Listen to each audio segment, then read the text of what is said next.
years, yeah. 16 years, and in the beginning, I was on TV. You're a bigger TV. 16 years of doing this. So many different investors have come across your desk. There's so many people out here that have a business.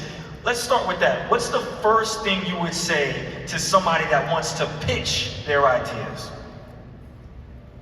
Pitch it for money? Pitch it for money. We have a lot of people from... So I think the biggest problem with people who want to pitch the idea or pitch the idea is they're not set up to take in capital.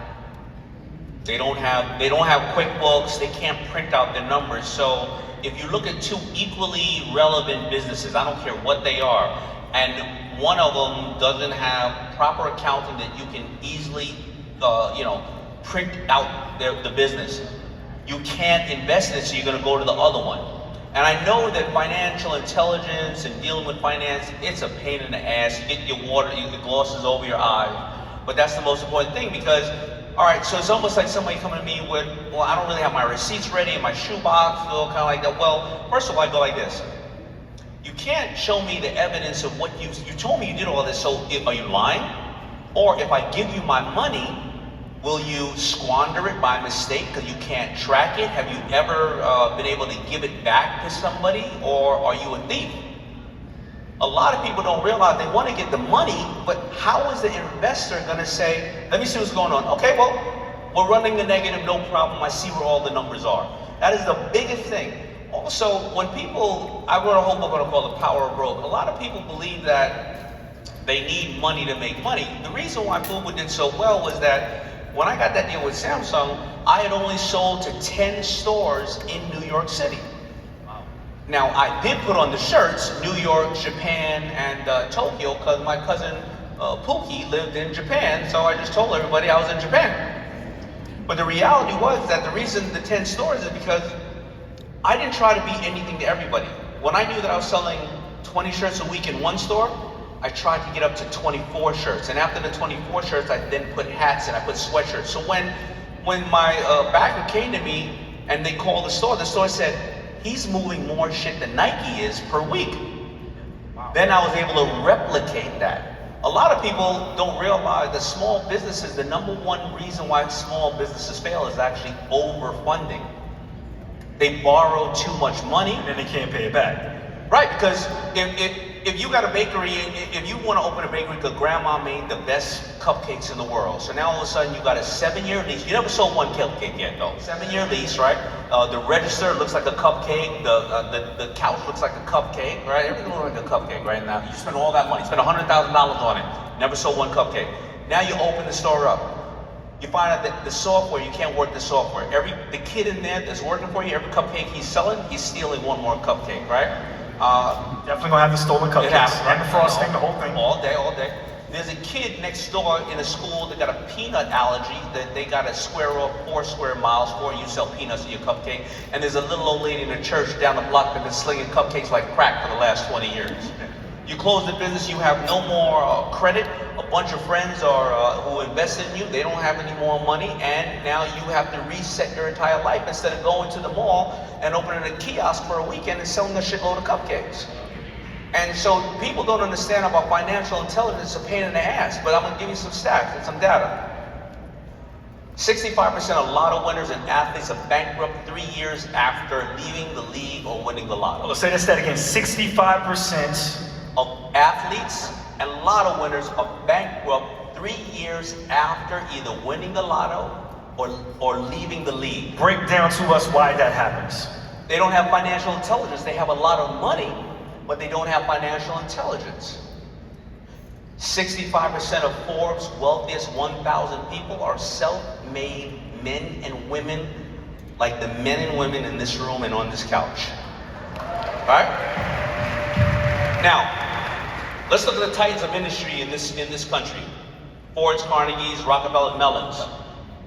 They've done amazing things. Their foundations have done amazing things. They've given us our national parks and everything else like that. But how come none of them own the Teslas and the Instagrams and the Facebook and the Shopifys of the world? Because their kids don't have financial intelligence. They're trust babies. So what happens is the first generation makes it, the second enjoys it, and the third destroys it. Wow. And that means there's room for everybody in this room. Talk to us. And that's just pure data, pure stats. And you don't have to create anything that's crazy. Like, people think you have to come up with the best and the most incredible thing in the world.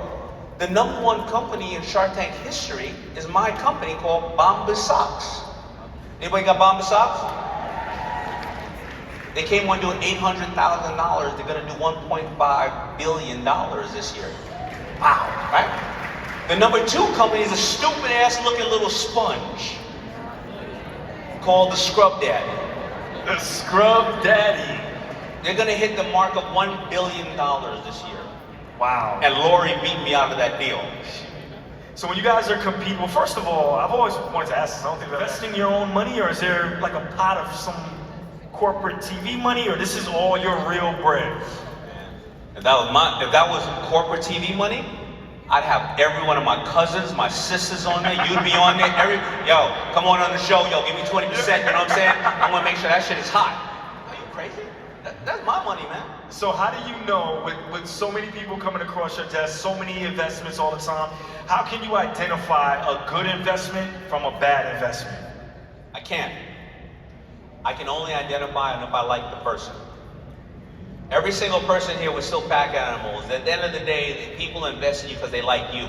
None of us need to have a partner, to have anybody to make money. Not one of us in here.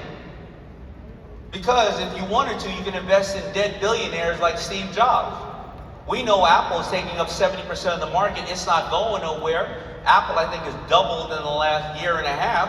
If you put that money in the bank, if you put $1,000 in the bank, you would have made this year, you'd have made $1,000, you'd have made $60.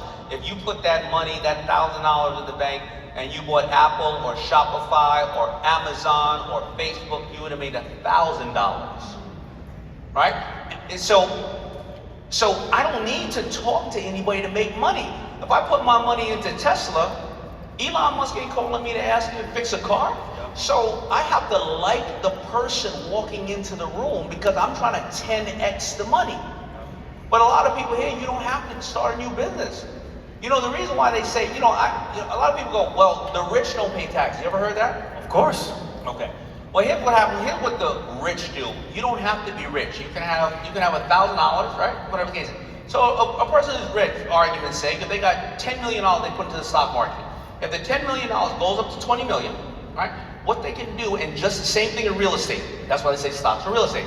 If the $10 million goes to $20 million, now please talk to your financial advisor to do this, and do not pull out the money for cars and jewelry and shit like that. Just make sure you're clear on that. If the $10 million goes to $10 million goes to 20, that's $10 million profit, right? They can go on something what they call, I want to go on margin. That means the bank itself will lend you the $10 million in profit that's in your stock account. That could be $100 to $200. That could be real estate. When you go on margin, you know what you do? You pay interest on it. You don't pay taxes on it. Wow, so that's how you're. That's how the rich don't pay, basically, the taxes that everybody else pays. But you can do that with $1,000 going on margin because you made another profit of $1,000. There's no difference in what they do at that level that people do here. A lot of people here are leveraging real estate. They're buying Airbnbs and they're buying more. That's exactly what you do. You were talking earlier about